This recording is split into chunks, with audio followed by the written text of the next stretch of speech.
Welcome sa ating part 2 ng Rich Dad Poor Dad Summary Tagalog Book Review.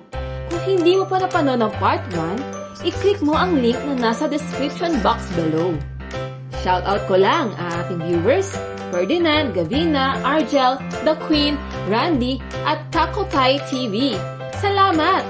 Pagbubutihin pa ng Peso Exponential para mas makipagbigay serbisyo sa lahat ng viewers. Kung bago ka sa channel namin, please subscribe and hit the bell button para ma-notify ka sa next exciting videos. Paki-like and share na din sa mga friends mo para mas marami tayong matulungan. Lesson 3. Mind your own business. Magsimula tayo sa kwento ni Juan. Dumating ang boss ni Juan na naka-Ferrari. Ang sabi ni Juan, "Astig boss, gara ng chikot mo." Ang sabi naman ni boss, "Magsipag ka pa, magtrabaho, galingan mo pa, para makuha ko pa ang isa kong sasakyan next year." Don't spend your whole life working for someone else. Maraming tao ang focus na magtrabaho ng mahabang panahon para payamanin ng iba. Okay magpa-promote o kaya makalipat sa mas magandang trabaho o sahod. Pero makakuha mo lang ang financial security kung ang dagdag na pera mo ay ginamit upang bili ng income-generating assets. Ang pinakamalaking reason bakit majority ng poor at middle class ay nagtatrabaho pa din ay dahil takot sila sa risk. Magtrabaho ka para matuto ka ng skills na pwede mong magamit kapag nagtayo ka ng sarili mong negosyo. Kung empleyado ka ngayon, huwag ka muna magre-resign. Keep your day job, pero gamitin mo ang sahod mo para bumili ng assets o magsimula ka ng negosyo kahit part-time lang. Kapag stable na o higit ng kinikita ng negosyo mo, doon ka mag-decide kung mag-resign ka o hindi. Mamuhay ka ng simple. Tanggalin ang mga unnecessary na gastos na pwede namang hindi bilhin. Matutong mag-differentiate ng need sa want. Lesson 4. Ang mamayaman ay may tax advantage. Ito ay isa sa mga sikreto ng mga mayayaman. Mayroon silang tinatawag na tax advantage. Hindi katulad kapag ikaw ay empleyado. Malaki ang tax na ipapataw sa'yo. Yung nagbayad ka ng tax pero hindi ka nabigyan ng ayuda. Sounds familiar? Kung may negosyo ka, mapapababa mo yung buhos ng legal. Ang tawag dito ay tax avoidance. Ganito yan. Ang tax sa negosyo ay based sa net income. Meaning, ayan ang neto mo kapag binawas mo na lahat ng gastos mula sa kinita mo. Pero kung empleyado ka, ang tax mo ay based sa salary. Ibig sabihin, yung mga expenses mo ay hindi mo pwedeng ibawas sa taxable income para bumaba ang tax mo. Ang mga negosyante, they earn, they spend, and then they pay tax on what's left. Ganito naman ang sa mga middle class o empleyado. They earn, they pay tax, and then they spend on what's left. Lesson 5. Ang mamayaman ang gumagawa ng pera. Tanong, ano ang mas gugustuhin mo? Letter A. Magtrabaho, magbayad ng buwis, at mag-save kung ano na lang ang natira at paulit-ulit hanggang sa tumanda. O letter B.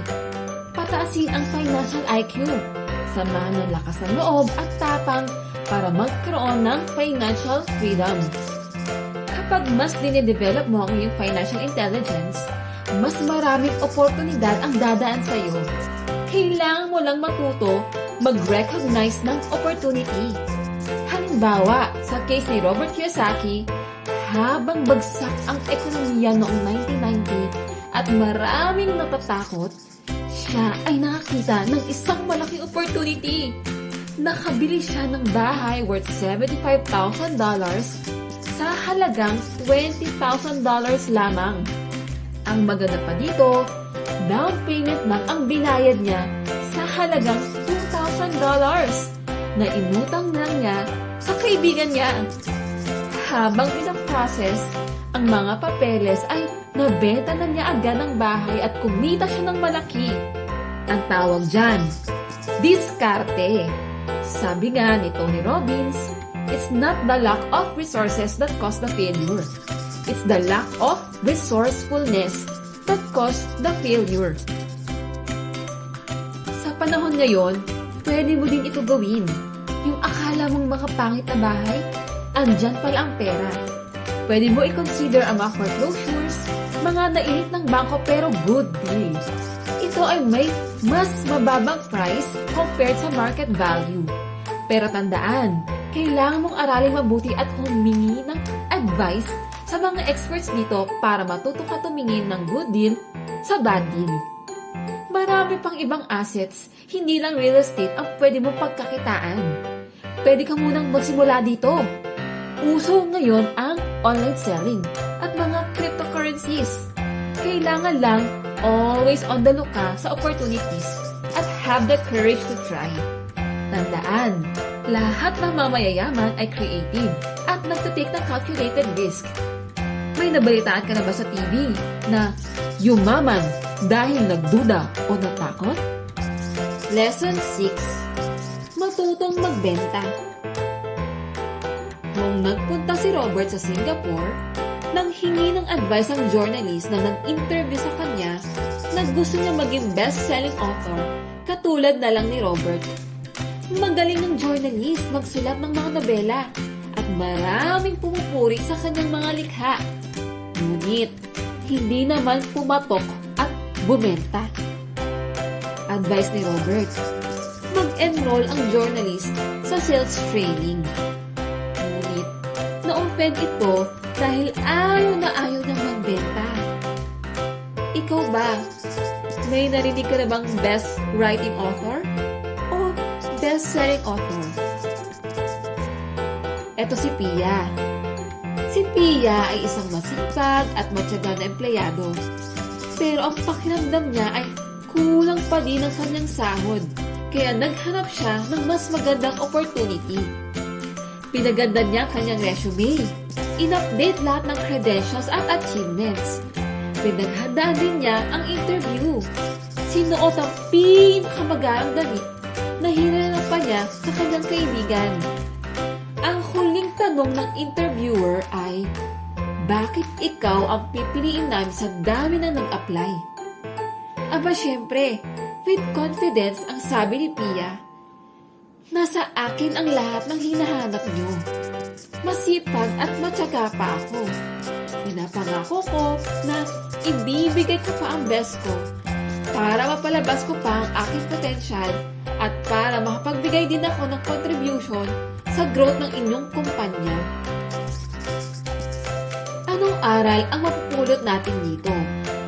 Katulad ni Pia, hindi na pala natin namamalayan na nagbebenta na pala tayo ng sarili natin para mapili ng kumpanyang ina-applyan natin ng trabaho.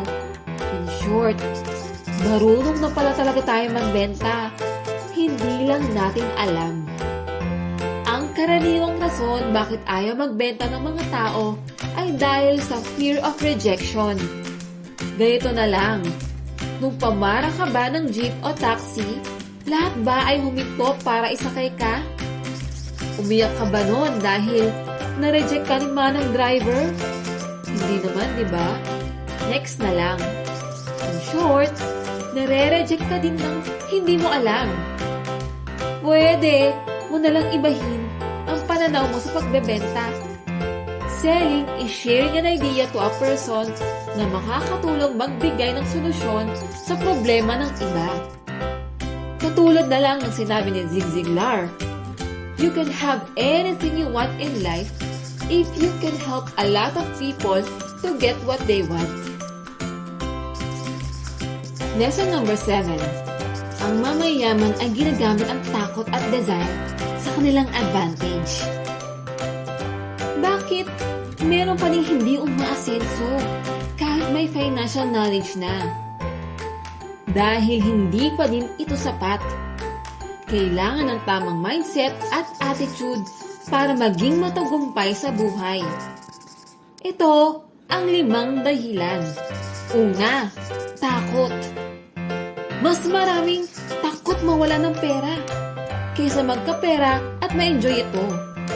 Para ma-overcome ito, kailangan i-embrace ang failure na parte ng journey to success.